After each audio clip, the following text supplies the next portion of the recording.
Alhamdulillah Rabbil Alamin wal aqibatu lil muttaqin wa bihi nasta'in ala umuri dunya waddin. Asyhadu an la ilaha illallah wa asyhadu anna sayyidana Muhammadan abduhu wa rasuluhu wa nusalli wa nusallim ala habibil karim Sayyidina Mustafa sallallahu alaihi wasallam wa ala alihi wa ashabihi wa man tabi'ahum bi ihsanin ila yaumiddin. Subhanaka la ilma lana illa ma 'allamtana innaka antal alimul hakim. Rabbi shrah li sadri wa yassir li amri wa hlul 'uqdatam min lisani yafqahu qawli. Bismillahi ma syaa Allah la yasuqul khaira illa Allah ma syaa Allah la yasrifu su'a illa Allah ma syaa Allah ma kana min ni'matin fa min Allahi ma syaa Allah wa la haula wa la quwwata illa billah Al-Aliyyil Azim, amma ba'd. Yang saya hormati Salih Muhammad, seluruh ahli dan kuasa surau JKR, Salih Muhammad, Surau Kerja Raya. Itu tulis kat sini. Yang Muhammad Ustaz mohon berhenti pada 1.50 petang. Ada nota saya. Dan Alhamdulillah saya kembali untuk kontrak tahunan saya di tempat ni. Dan semoga perhimpunan kita diberkati oleh Allah. Tajuk hari ni tak mau berat-berat. Tajuk hari ni nak cerita makan ya. Kan? Bulan Ramadan cerita makan bagus ya. Kita duk anggap bulan puasa cerita puasa. Tapi sebenarnya bulan Ramadan ini dia beyond, dia luar, dia lebih luas lagi daripada puasa. Puasa ialah satu amalan yang wajib kita buat dalam bulan Ramadan.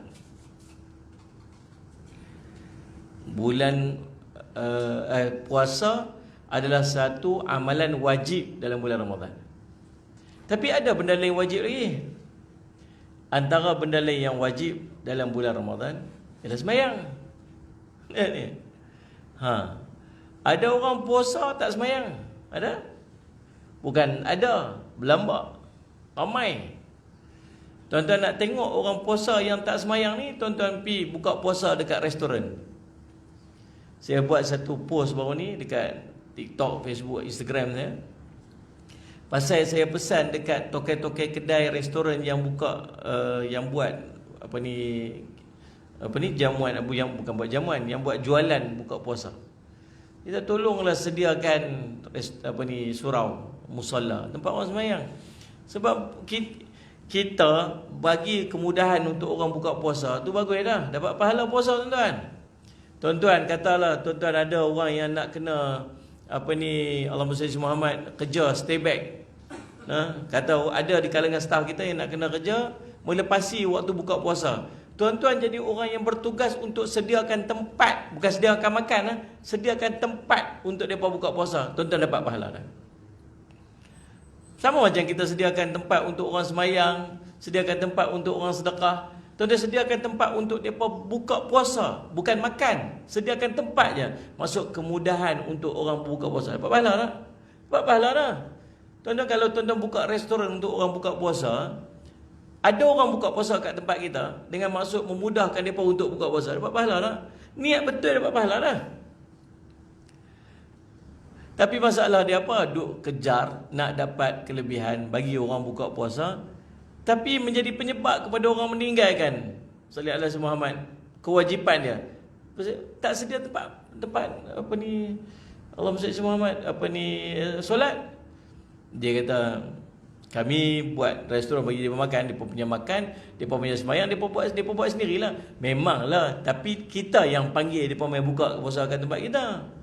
Kan kempen flyers keluar bubuh dekat alam Facebook, panggil influencer mai apa sedap influencer tu kata.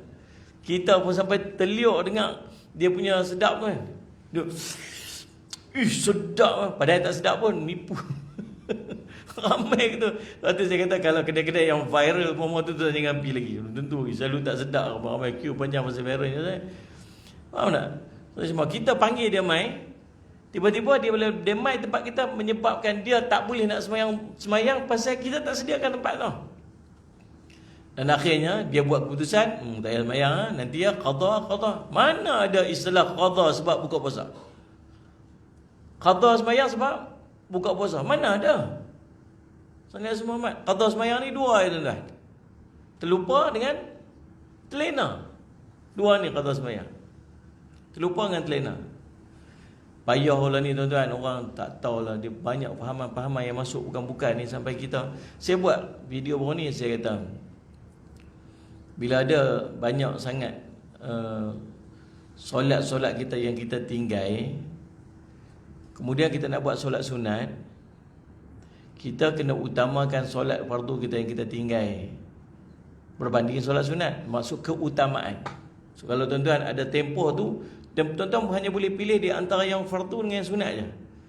Tuan-tuan tak mampu nak buat kedua-dua sekali. Tuan-tuan, yang mana satu tuan-tuan nak utama?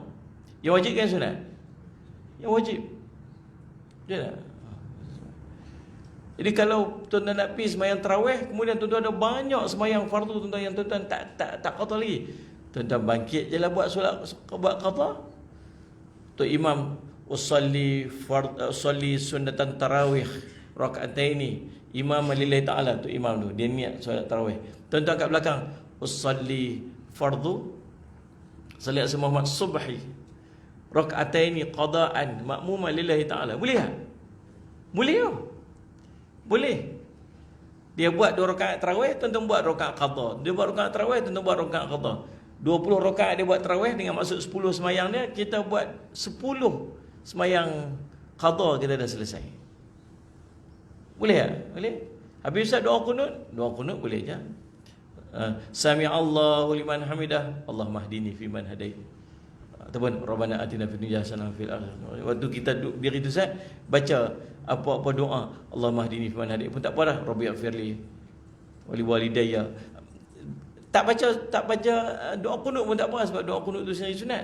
Selesai dah, dia dapat dah 10 solat fardu qada dia. Betul tak? Kalau tak mampu nak buat kedua, tapi kalau dia boleh buat kedua-duanya, tu lagi baik.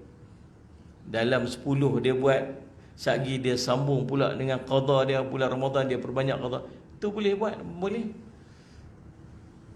Dalam keadaan Sallallahu Muhammad, kita duduk bincang bab tu, ada seorang komen ni, mana ada qada pada semayang yang sengaja tinggal. Di mai pahaman gitu lah, susah kita.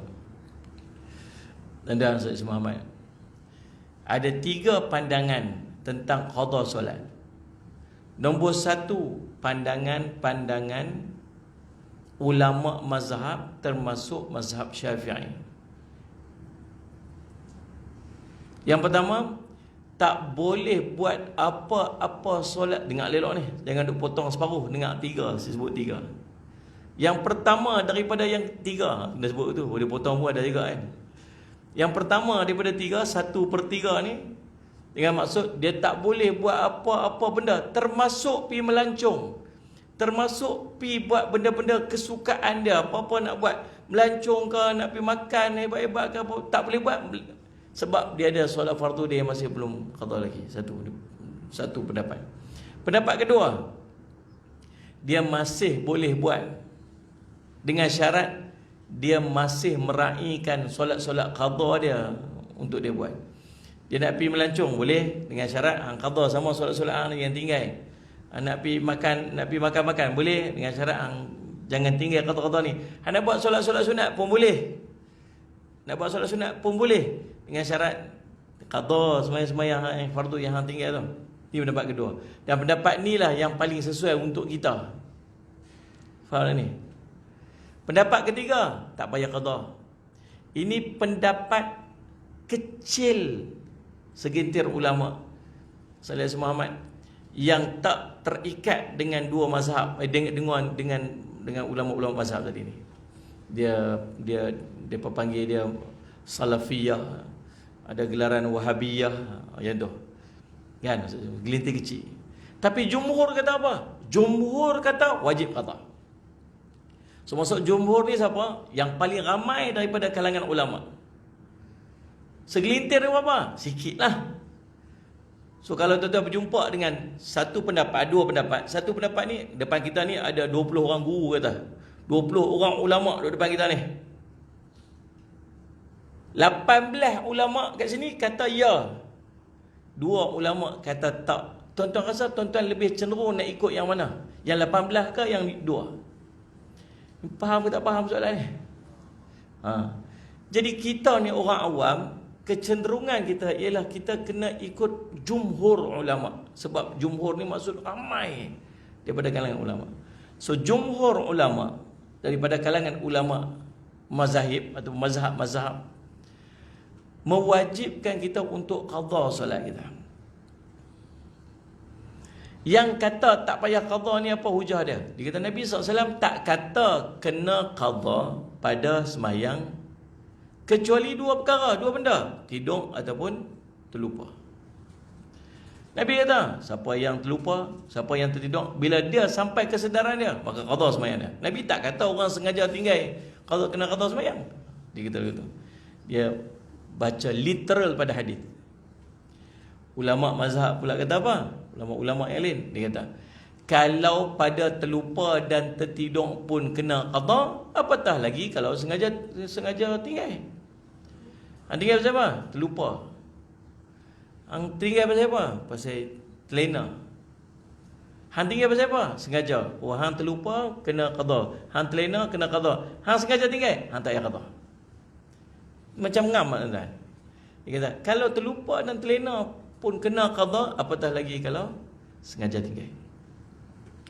Boleh faham tak? Salih Muhammad. Contoh tuan-tuan tengok bola, kita dengan kawan kita tengok bola, sampai pukul 4 pagi. Pukul 4 pagi Salih Muhammad start bola.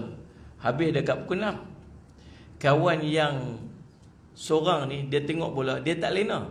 Dia tak lena sampai subuh. Kawan seorang lagi terlena. Elok dah dekat kat nak subuh tu, pup dia terlena. Sedap-sedap habis dah pukul 7.30 pagi. Dah melepasi waktu subuh. Kawan yang duk berjaga tak lena ni, dia kejut pada orang yang lena tu. Bangkit. Hang terlepas subuh dah ni. Pukul berapa dah ni? 7.30. Lah, terlambat dah subuh. Bangkit pergi qada sembahyang. Hang tak sembahyang lagi. Hang sembahyang tak? Aku tak sembahyang. Pasal mana tak sembahyang? Aku tak payah qada. Pasal apa? Aku saja tinggal. Nampak tak tuan? Ini faham ke tak faham cerita ni? Jadi subhanallah. Salih Muhammad tu kaedah dia. Jadi subhanallah, Allahumma salli ala Muhammad. Kalau maksudnya tuan-tuan jumpa satu pendapat, dia panggil pendapat jumhur, maka itu Salih sebab pendapat yang paling sesuai untuk kita berpegang. Dan keduanya, kita duduk pada dalam negara kita ni, Salih Muhammad yang meletakkan mazhab Syafi'i sebagai pegangan mazhab setempat. Dan dia masih duduk dalam kalangan ulama mazhab, maka sesuai kita berpegang dengan pendapat itu. Khalas, selesai. Alhamdulillah. Jadi subhanallah, orang yang pi semayang, orang yang pi buka puasa dekat restoran, pasal apa tak semayang? Pasal aku pi buka puasa kat restoran tu, kemudian restoran tu pula tak ada surau disediakan. Kalau ada surau aku semayang lah. Tapi tak ada surau, tak apalah aku qada. Maksudnya apa? Tak ada qada pada saja nak pergi buka puasa. Tak. Dua aja tadi disebut. Lupa, terlena. Baik tuan-tuan, Allahumma salli ala Muhammad. Jadi subhanallah. Maka hari ini kita nak sembang tentang pahala. Kita nak sembang tentang makan. Makan. Buka puasa. Pahala menjamu orang untuk berbuka puasa. Kata Nabi SAW, An Zaid bin Khalid al-Juhani radhiyallahu anhu qala Rasulullah sallallahu alaihi wasallam, man fattara sa'iman kana lahu mithlu ajrihi ghaira annahu la yanqusu min ajrihi as-sa'imi syai'an, atau kama qala Rasul sallallahu alaihi wasallam, rawahu Tirmizi. Kata Nabi sallallahu daripada Zaid bin Khalid al-Juhani radhiyallahu anhu, dia berkata, Nabi SAW bersabda, siapa yang bagi iftar, yang berbuka puasa, kepada orang yang berpuasa, maka dia akan mendapat pahala daripada puasa, pahala puasa orang yang berbuka itu tanpa mengurangkan walaupun sedikit. Hadis ini riwayat Imam At-Tirmizi. Ni tuan-tuan benda yang tuan-tuan boleh rebut tiap-tiap hari. Saya yakin di kalangan kita ni ramai-ramai jarang kita buka dan kita beli makanan untuk kita seorang. Tuan balik lagi, tuan beli makanan lebih ke mana beli untuk seorang-seorang makannya? Faham soalan ke tak ni? Ha. Tuan balik lagi, tuan beli singgah beli makan buka puasa tak? Beli. Beli untuk seorang-seorang ke untuk isteri dengan anak-anak semua sekali kat rumah? Beli kat ramai-ramai makanlah. Faham tak ni? Kalau dia beli seorang-seorang balik, tak ni ayah punya seorang je. Apa beli tak adik? Tak beli ke? Tak asal. Kita beli, ingat, lepas ni beli faham bahawa tu sedekah kan untuk orang berpuasa. Masuk ada pahala tak? Ada pahala. Tuan-tuan, banyak pahala yang tuan-tuan boleh dapat dalam bulan Ramadan kadang kita tak perasan. Tuan-tuan balik lagi. Teh ni. Balik awal sikit Kau balik sama Awal sikit.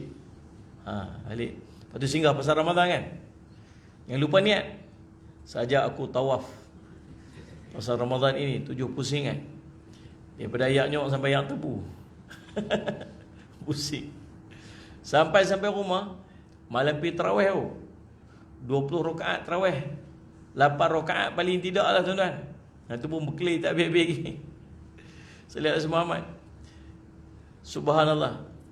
Tuan-tuan pergi sembahyang tarawih, tuan-tuan tengok pahala tuan-tuan nak pergi buat sembahyang tarawih tu daripada rumah lagi tuan-tuan dah dapat dah. Kita ambil wuduk kat rumah, kita siap pakai baju elok-elok nak pergi masjid. Betul tak ni? Kita buh ketayak atas kepala, kita start motor pergi, kita naik setiap perjalanan pergi, tuan-tuan melangkah masuk ke masjid, tuan-tuan niat i'tiqah dekat masjid, tuan-tuan semayang qabliyah maghrib, tuan-tuan semayang qabliyah, tuan-tuan semayang tahiyatul masjid, tuan-tuan semayang qabliyah pula, tuan-tuan jawab azan lah, tuan-tuan, macam-macam yang tuan-tuan buat sepanjang tu. Padahal tuan-tuan nak pergi satu benda yang apa, semayang tarawih. Banyak benda yang kita dapat, yang kecil-kecil, yang rincit-rincit dalam bulan Ramadan ni, yang kita tak perasan pun kata kita dapat benda-benda tersebut. Bulan Ramadan nama dia. Sama balik lagi, memang rutin kita dah. Setiap kali balik kerja, singgah saat dekat apa ni, bazar ke apa kedai jual tu, nak bagi beli buka puasa untuk beli untuk siapa ni? Kami nak buka puasa. Kami itu siapa? Saya, isteri saya, anak-anak saya 3-4 orang. Tuan-tuan tahu tak, kita beli kat kita selesai untuk kita berbuka puasa, tapi untuk isteri kita tu ada pahala sedekah kita untuk dia. Ada anak-anak kita ada pahala sedekah. Nabi kata apa? Allahumma salli Muhammad, man fatara saiman, siapa yang bagi benda buka puasa untuk orang berpuasa, maka kana lahu mithlu ajri ghaira innahu la yanqusu min ajri saimi syai'ah. Siapa bagi orang buka puasa, maka pahala baginya seperti orang puasa tu dan tidak dikurangkan walaupun sedikit.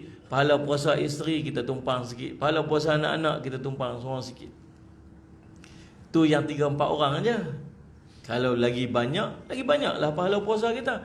Dan jangan anggap bagi buka puasa tu mesti sepinggan nasi. Siapa nak sponsor buka puasa ni, seorang satu kepala, kita bagi satu kepala, kita ambil RM5. Tak ada lah RM5 ni.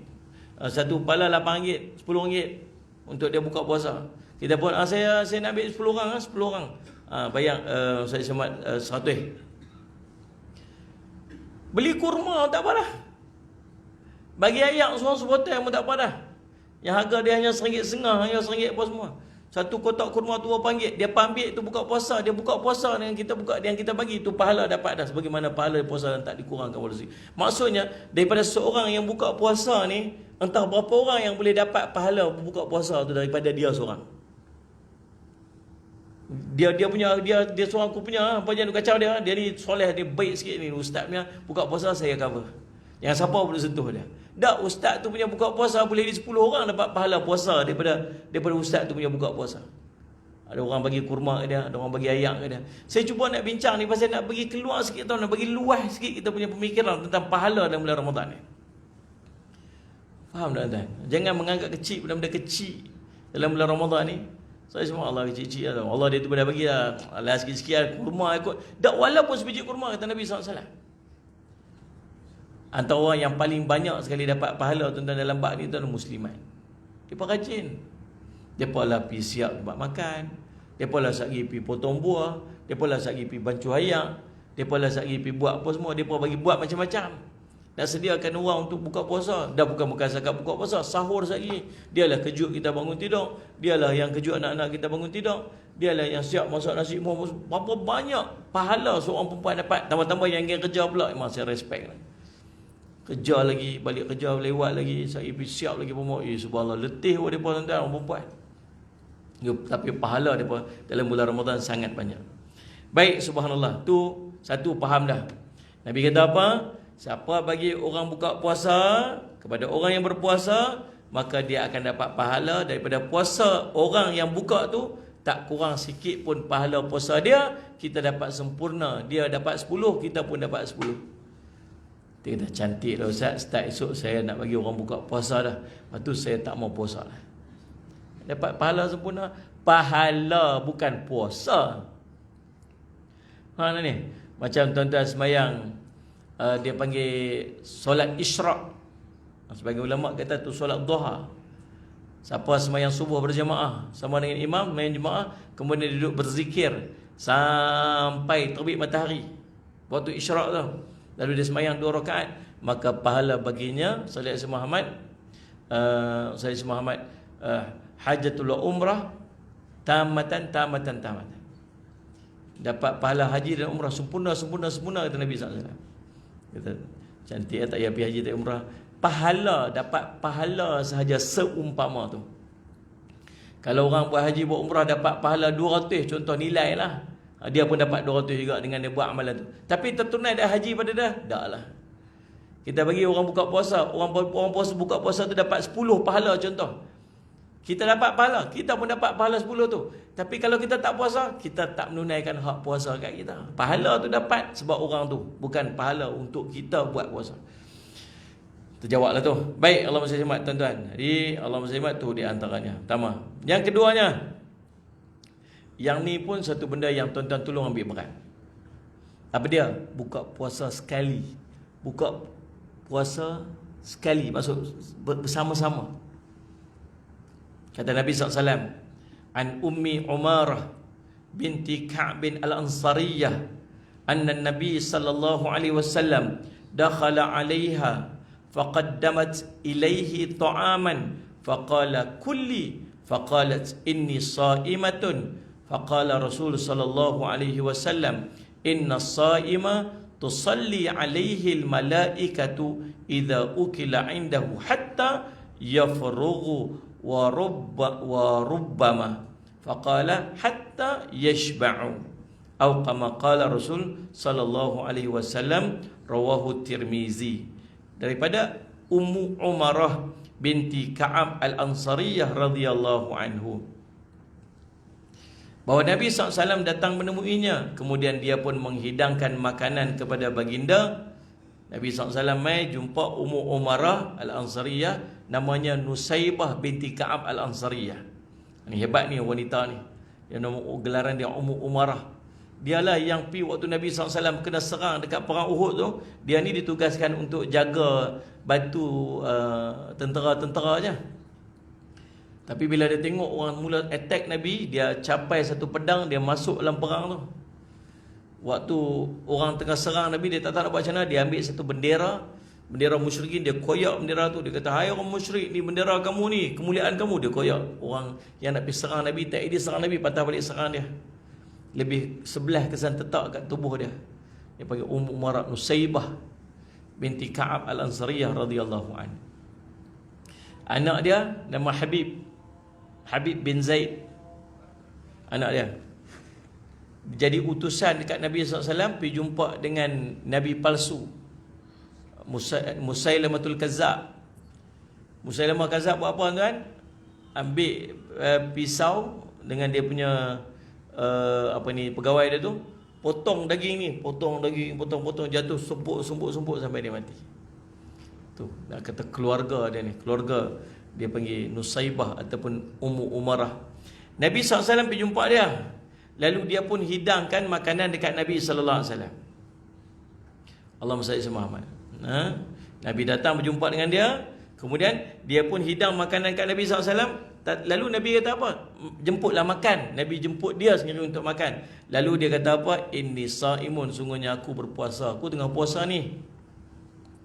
Maka Nabi SAW pun bersabda, sesungguhnya bagi orang yang berpuasa, apabila dia memberi makan apa yang ada di sisinya, maka para malaikat akan sentiasa berselawat, yakni memohon keampunan ke atasnya, sehingga orang yang makan selesai daripada makannya, atau barangkali baginda bersabda, sehinggalah mereka kenyang. Dia puasa, lepas tu ada orang makan bersama dengan dia. Sama ada waktu dia berpuasa, dia jamu orang makan, orang tu makan sampai kenyang, malaikat doa kat dia. Ataupun sagi waktu dia nak buka puasa, ada ramai orang nak buka puasa sama-sama dengan dia ketika dia berbuka puasa tu. Maka apa dia akan dapat?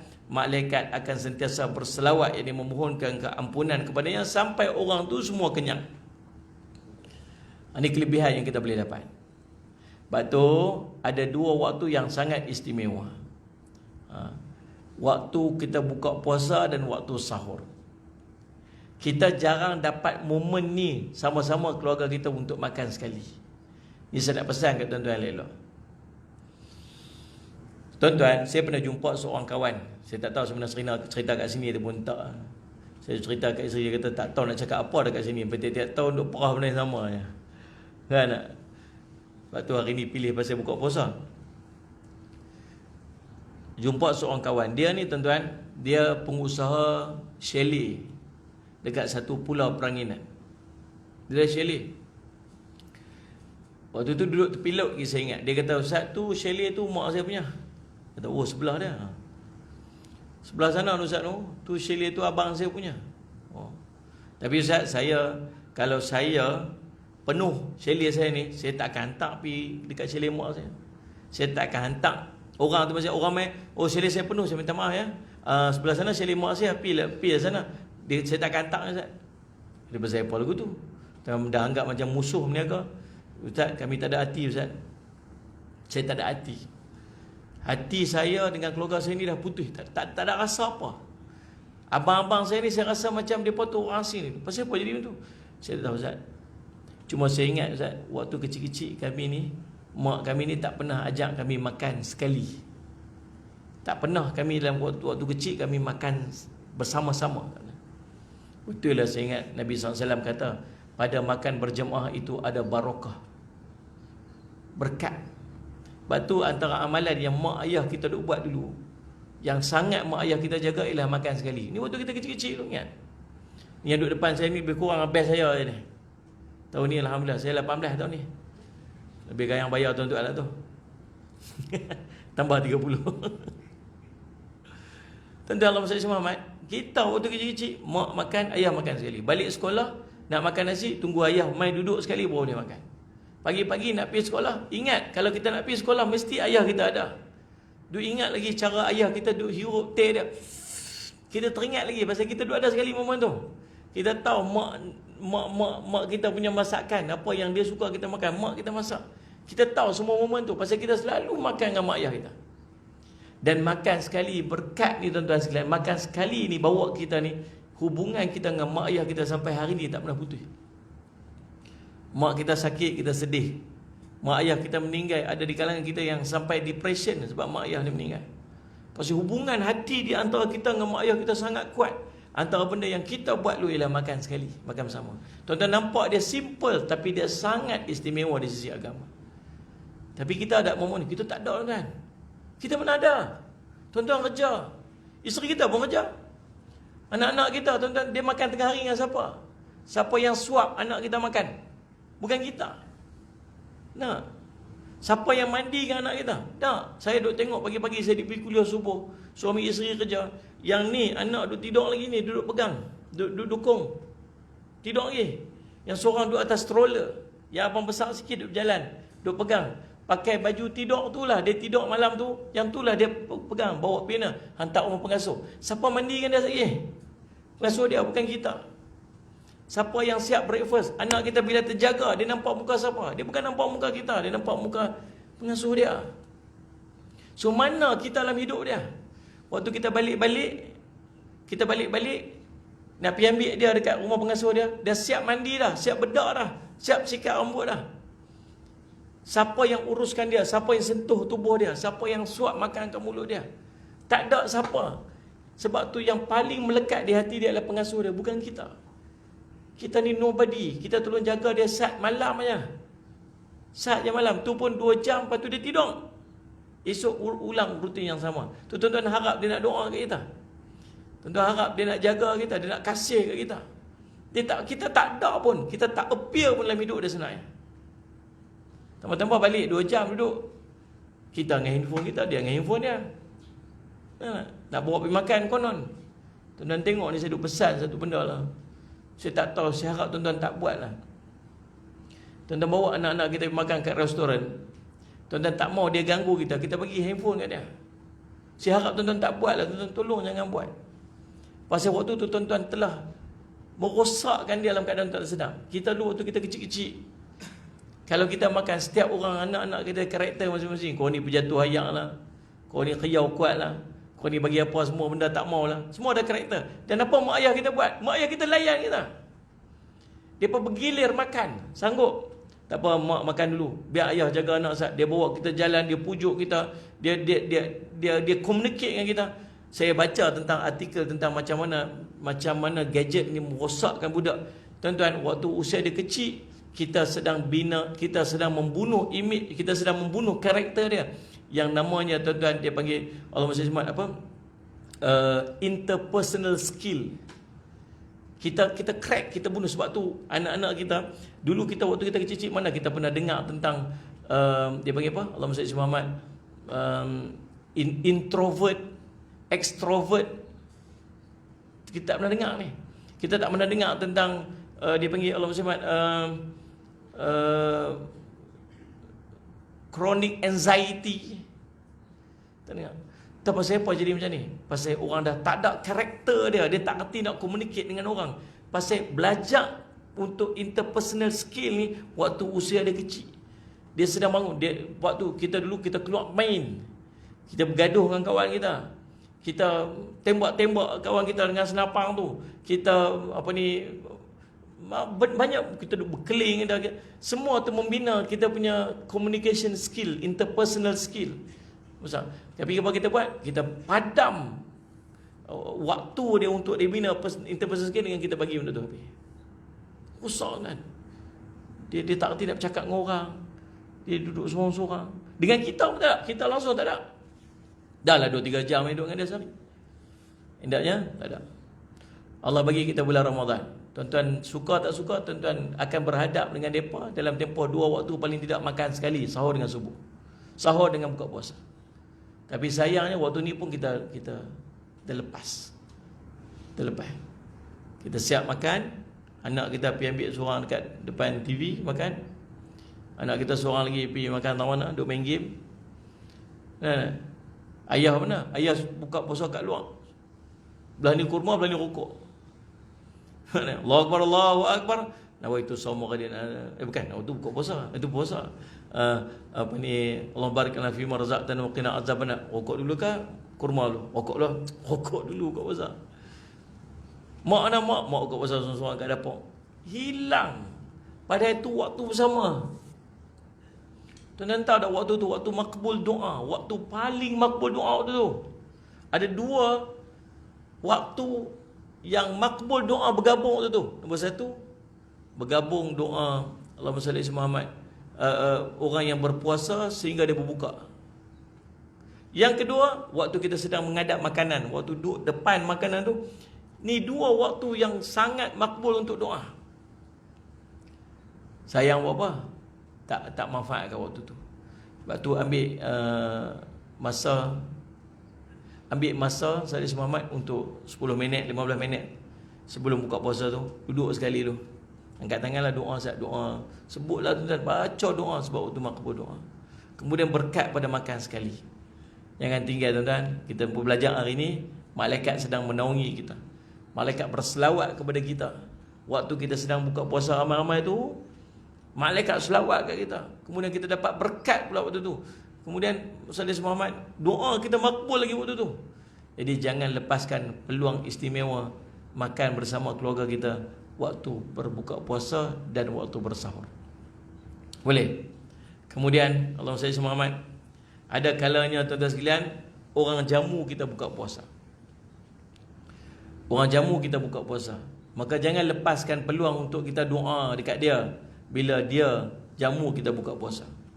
An Anas anna Nabi sallallahu alaihi wasallam jaa ila Sa'di bin Ubadah faja'a bi khubzin wa zaitin fa akala thumma qala Nabi sallallahu alaihi wasallam aftara indakum saimun wa akala ta'amakum al-abraru wa sallat alaikum al-malaikah. Daripada Anas bin Malik radhiyallahu anhu, Nabi SAW menemui Sa'd bin Ubadah radhiyallahu anhu, lalu Sa'd pun menghidangkan roti dan minyak samin kepada Nabi sallallahu alaihi wasallam. Maka Nabi pun memakan dia. Setelah itu baginda pun berdoa, mendoakan aftara indakum saimun wa akala ta'amakum al-abrar wa sallat alaikum al-malaikah. Telah berbuka di rumahmu orang-orang yang berpuasa, telah makan makananmu orang-orang yang baik, dan para malaikat pun turut berselawat, yakni memohon keampunan kepada kamu. Itu doa yang kita boleh panjatkan kepada orang yang bagi kita buka puasa. Tak hafal Ustaz, doa baik-baik sudahlah. Ya Allah, alhamdulillah, terima kasih banyak. Semoga Allah berkati kehidupan hang. Semoga Allah berkati. Janganlah sampai tinggal dia kosong lagu tu bila dia sedekah kita, dia jamu kita makan. Allah, semoga Allah berkati kat hang. Semoga Allah ampun dosa-dosa hang. Mana ni? Yang jenis orang susah juga kadang-kadang kita. Semoga Allah ampun dosa hang. Awak aku dosa banyak sangat ke? Payah sangat nak sebut macam tu. Ada orang passion. Jadi subhanallah, dan doakan doa yang baik-baik. Antara doa yang Nabi SAW sebut waktu Nabi SAW dijamu makan, Nabi SAW mendoakan aftara indakum as-saimun wa akala ta'amakum al-abral wa sallat alaikumul malaikah. Telah berbuka di rumahmu orang-orang yang berpuasa, telah makan makananmu orang-orang yang baik, dan para malaikat pun turut berselawat ke atas kamu. Allahumma salli ala Muhammad. Baik tuan-tuan yang dirahmati oleh sekalian, Allahumma sebab tu berapa amalan atau berapa keadaan yang boleh kita Allahumma salli ala Muhammad buat waktu kita nak buka puasa, ajak orang untuk buka puasa sama-sama dengan kita. Ambil manfaat sungguh-sungguh Ramadan kali ini. Jangan lepaskan peluang kita untuk memperbanyakkan amalan dalam bulan Ramadan ini. Kata Nabi sallallahu alaihi wasallam, Allahumma salli ala Muhammad, man qama ramadanan imanan wa ihtisaban ghufira lahu ma taqaddama min zambi. Siapa yang mendirikan bulan Ramadan imanan wa ihtisaban, dengan iman dan harap sungguh-sungguh pada Allah, maka ghufira lahu ma taqaddama min zambi, maka Allah akan mengampunkan dosa-dosa yang terdahulu. Kata ulama, apa yang dimaksudkan dengan menghidupkan Ramadan? Yang kata hidupkan Ramadan tu apa? Allahumma salli ala Muhammad. Kata ulama, berpuasa pada siang harinya dan perbanyakkan ibadat pada malam hari dia. Siang puasa, malam perbanyakkan ibadat. Itu dimaksud sebagai qama Ramadan, menghidupkan Ramadan. Cuma tuan-tuan, kita ni bukan jenis orang yang sembahyang banyak, ibadat banyak. Bukan jenis macam tu. Kita ni jenis orang yang kalau boleh nak buat sikit-sikit je. Nak buat juga, tapi tak usahlah nak buat banyak-banyak sangat. Saya tanya tuan-tuan, tuan-tuan jawab ikhlas. Di antara dua masjid yang duduk sebelah-sebelah rumah tuan-tuan tu, satu masjid, satu surau. Satu masjid buat 20 rakaat, yang surau sebelah tu buat 8 rakaat. Tuan-tuan rasa tuan-tuan sedap nak pergi yang mana? Ikhlas je buat ikhlas. Kenapa? Sebab kita ni walaupun nak buat banyak, tapi kita tahu kita tak mampu nak buat banyak. Kalau ada pilihan lagu tu, kita akan cari yang sikit. Baiklah, di antara 28 masjid di surau ni buat 8, surau ni pun buat 8. Surau ni baca satu muka surat, satu rakaat. Surau ni baca qul ya qul Allah je. Tuan-tuan rasa tak nak pergi mana? Qul Allah tu kita. Lepas tu kalau ada lah masjid yang buat 20 rakaat 8 minit macam dekat ni yang kita tengok dalam video tu. Bismillahirrahmanirrahim. Allahu akbar. Bismillahirrahmanirrahim. Dhalai amin. Macam tu ya. Saya rasa mau 3 tingkat masjid tu. Habis satu Malaysia semua turun pergi masjid tu agak. Tuan-tuan, saya semua Ahmad, kita jenis nak buat, tapi kita tahu kita ni jenis malas nak buat. Kita jenis nak buat, tapi kita tak rasa kelazatan pada ibadat kita. Sama, sebab tu para sahabat Nabi SAW bila masuk Ramadan, dia pun boleh minta ke Nabi, Rasulullah boleh tak kalau jadikan Ramadan ni sepanjang tahun di Ramadan? Dia boleh minta macam tu. Kalau kita lah agak waktu kita kata apa? Boleh tak kalau tak ada langsung? Bukan minta macam tahun. Kalau minta kurang sikit, kalau cakap, minta kalau tak ada langsung boleh tak? Tapi itulah kita. Tapi nak buat juga. Nak buat juga sekadar mampu. Sebab tu tuan-tuan nampak, tuan-tuan pergi main tarawih lagi ni. Ada tak yang tak tarawih lah waktu ni? Baru malam keempat tak malam ni tuan-tuan. Semalam malam 3. Ada tak yang tak pergi tarawih lagi? Adakah yang dah tak pergi tarawih dah? Tak ada kot. Saya ingat semua yang duduk depan saya ni semua pergi kot. Tidak? Kan ada tuan-tuan yang haid ke?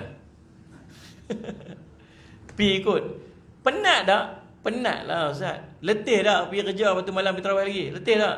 Letih. Tapi pasal apa tuan-tuan buat juga? Pasal satu je, nama dia iman. Iman. Tu tanda tuan-tuan masih punya iman. Tuan-tuan percaya tentang kelebihan Ramadan. Tak payah duk cerita lah yang pi ni bukan semuanya pi ikhlas nak pi ke.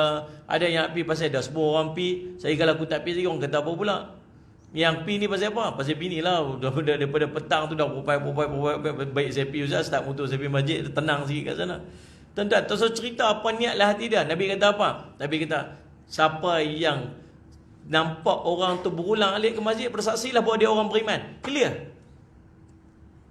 Pi sebab apalah nanti yang Tuhan punya pasal. Tapi dia pi masjid, dia orang beriman. Kalau tak pasal iman, bini duk beletak-beletak start motor, abang kata pi masjid padahal pi kedai mama. Boleh tak? Boleh, lepak duduk kat situ, tengok bola, tengok Gusti pun masa orang balik masjid, kita boleh masjid. Boleh dah buat itu? Boleh aja. Tapi dia pi mana? Dia pi masjid ke? Itu menunjukkan bahawa dia masih punya iman. Tapi macam mana nak dapat yang nama dia pengampunan di sisi Allah? Man qama Ramadan imanan. Tang iman tu mudah-mudahan ada lah tu. Yang pergi solat tarawih tu sampai berapa rakaat tu walaupun tak boleh nak buat macam orang lain. Saya selalu kata, bagilah mayang banyak-banyak sikit. Semayang bagi banyaklah sikit. Dah banyak sikit pula. Mayang bagi banyak sikit. Bagi lebih sikit. Lebih pada biasa maksud dia. Kalau tuan-tuan boleh buat 20, buatlah 20. Buat macam ni lah tuan. Tuan duduk je. Saja betul-betul ni. Kalau tuan tak larat nak bagi perhabis. Kalau tuan-tuan rasa tuan-tuan tak larat nak buat, tak larat lah nak ikut imam sampai imam tu duduk semayang kat masjid panjang sangat ustaz baca. Tuan-tuan pergi semayang, tuan-tuan imam buat 8, sehari tuan-tuan buat sempurnakan 20 tu dengan tuan-tuan duduk je. Saya nak encourage tuan-tuan untuk buat je. Sebab semayang sunat bukan syarat diri. Tuan-tuan sihat dan duduk pun boleh tuan-tuan dapat. Janji buat je. Hang sakit ke? Tak. Lepas tu pasal apa yang duduk ni? Saja. Boleh? Boleh. Lepas tu dah kita semayang sendiri, tuan-tuan baca qul ya Allah dah. Tapi qul ya Allah pun rasa macam panjang sangat Ustaz. Terus baca apa? Sungguh? Waladhdallin amin. Allahu akbar. Sami Allah dah. Allahu akbar. Sambil senyum ya? Boleh? Boleh. Tapi Ustaz, saya tak arti selawat. Tak usah selawat. Tak apa. Doa pun tak arti. Apa daripada doa tu? Allahumma inna nas'aluka ridhaka wal jannah wa na'udzubika min sakhatika wan nar. Allahumma innaka afuwwun karimun tuhibbul afwa. Tak arti lah Ustaz. Tak usah baca. Tak usah baca. Janji buat bagi jadi banyak semayang kita lebih daripada biasa. Tapi duduk pun tak larat Ustaz. Berbaring. Baring kat belakang 20 orang baring. Geng AJK semua baring. Muat tak larat itu buat kacau buat apa. Sah semayang, sah kan. Sebab semayang sunat baring pun sah. Cuma baring dapat pahala separuh pada duduk. Duduk dapat pahala separuh daripada berdiri. Nak dapat pahala banyak, berdirilah. Tapi duduk pun tak apa, baring pun tak apa. Cerita dengan semayang sunat ni. Dalam kereta pun boleh buat. Saya pun berapa kali saya buat dalam kereta dengan tarawih sungguh. Duduk rushing nak pergi tempat, nak kejap pun juga bagi jadi 20 tu. Kalau kami duduk pergi ceramah kata-kata ni, biasa memang dia akan buat 8 je sebab lepas tu dia ceramah. Saya akan berderas dengan seorang. Sebab nak jaga, nak bagi. Sebab kita dulu main-main tuan-tuan. Dulu kita buang tu je. Dulu mayang tarawih pun tak. Dulu kita apa tak. Ni dah Allah bagi sikit hidayah kita ni tuan-tuan. Buat bagi banyak sikit lah. Lepas habis duduk seorang-seorang, Allahu Akbar sembahyang. Duduk dalam kereta, boleh sembahyang dalam kereta. Nak balik raya. Dah 10 akhir Ramadan pula tu. Sayang kalau terlepas tarawih waktu tu. Dalam kereta. Kalau isteri boleh bawa, bagi dia bawa ke, ataupun lagu mana ke, seorang duduk kat depan, 2 orang 3 orang kat belakang anak-anak kita. Saya Muhammad tu pun kita jadi imam boleh, tu semua bawa kereta boleh. Allahu Akbar. Bismillahirrahmanirrahim. Alhamdulillahirabbil alamin arrahmanirrahim. Maliki. Pusing sering tu. Maliki yaumiddin. Iyyaka na'budu wa iyyaka nasta'in. Ihdinas siratal mustaqim siratal ladzina an'amta 'alaihim ghairil maghdubi 'alaihim waladdallin. Amin. Bismillahirrahmanirrahim. Qul ya ayyuhal kafirun. Sampai habis. Allahu Akbar. Sami Allahu liman hamidah. Allahu Akbar. Allahu Akbar. Allahu Akbar. Allahu Akbar. Bismillahirrahmanirrahim. Alhamdulillahirabbil alamin. Boleh ya tuan-tuan? Relax ya. Terus ada sujud sampai lepas steering lagi. Allahu Akbar. Relax ya. Assalamualaikum warahmatullahi. Assalamualaikum warahmatullahi. Anak kita belakang. Allahumma salli ala Muhammad. Sallallahu alaihi wasallam. Allahu Akbar. Bismillahirrahmanirrahim. Dah tak buat 2 rakaat. Habis 20 rakaat gitu ya. Janji tuan-tuan usaha untuk buat bagi banyak. Boleh tuan-tuan, Sayyid Muhammad. Cumanya dalam hadis tu cerita apa? Imanan, insya-Allah kita buat tuan-tuan iman. Wahtisaban, part ni. Apa maksud wahtisaban ni? Harap. Harap macam mana? Haraplah walaupun dalam penuh kedhaifan dan kelemahan segala amalan yang kita buat dalam Ramadan tu, harap Allah terima. Harap ya Allah terimalah. Baca Quran, nak baca Quran, orang baca Quran sehari 1 juzuk, aku dapat 1 muka. Ya Allah, takat tu je aku larat buat. Ya Allah, tolong terima. Orang buat tarawih sampai seronok. Depa dekat Indonesia sehari salih alaihi Muhammad khatam 30 juzuk. Sehari khatam 30 juzuk. Sehari khatam 30 juzuk. Depa boleh ikut masjid tu penuh tuan. Sehari 30 juzuk. Satu malam tarawih. Kita 1 malam 1 juzuk pun tak lepas. Kalau 1 malam juzuk maksud satu rakaat 1 muka surat. 20 muka surat habis 1 juzuk. Pun tak lepas kita ni. Orang dapat lazat tu, kita tak dapat. Kita buat takat mana kita mampu buat je. Harap Allah terima. Mudah-mudahan dengan iman dan harap ni ghufira lahu ma taqaddama dzambih, maka Allah akan mengampunkan dosa-dosa kita yang telah lalu. Tuan-tuan, itulah pesanan-pesanan daripada saya. Kita bincang hari ini tentang buka puasa, tentang jamu orang buka puasa, tentang makan ramai-ramai sama-sama dengan ahli keluarga. Kita bincang tentang doa yang kita boleh panjatkan kepada orang yang bagi kita makan, dan kita juga bincang tentang bersungguh-sungguh untuk perbanyakkan solat-solat kita dalam bulan Ramadan, insya-Allah. Cukup sekadar itu, saya minta ampun, minta maaf salah dan silap. Mudah-mudahan jadi manfaat pertemuan kita pada hari ini. Aqulu qouli hadza wa astaghfirullah li wa lakum. Wassalamualaikum warahmatullahi wabarakatuh. Bismillahirrahmanirrahim. Alhamdulillahirabbil alamin. Wassalatu wassalamu ala rasulil amin sayyidina Muhammadin wa ala alihi washabihi ajma'in. Allahumma faqihna fid din wa 'allimna ta'wil waj'alna min ibadika salihin wahdina siratal mustaqim. Allahumma arina haqqa haqqan warzuqna ittiba'ah wa anna batila batilan warzuqna ijtinabah. Sallallahu ala sayyidina Muhammadin wa ala alihi washabihi wasallam. Alhamdulillah. Kita jumpa lagi tahun depan. Insya-Allah.